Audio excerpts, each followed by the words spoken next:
মধ্যপ্রাচ্যের বিভিন্ন দেশে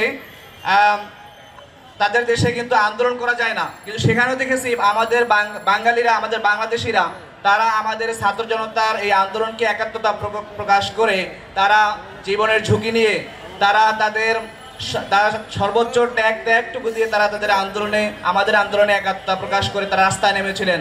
এবং আমরা দেখেছি আরব আমিরাতে 57 জন মানুষদেরকে, বাংলাদেশিদেরকে গ্রেপ্তার করা হয়েছিল।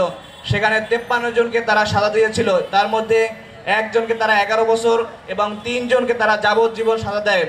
এবং আমরা বর্তমান সরকারকে ধন্যবাদ জানাই যে তারা তাদের আন্তরিক প্রচেষ্টায় সেই প্রবাসী ভাইয়েরা মুক্তি পেয়েছেন এবং তারা অনেকে দেশে ফিরে এসেছেন এবং তাদেরকে আমরা তাদের জন্য আমরা গর্বিত এবং তাদেরকে আমরা সংগ্রামী স্যালুট জানাই। এইভাবেই সংগ্রামে সময়ে সময়ে প্রবাসীরা আমাদের বাংলাদেশকে বিভিন্নভাবে গড়ে তুলছেন, তারা রেমিটেন্সের মাধ্যমে আমাদেরকে গড়ে তুলছেন।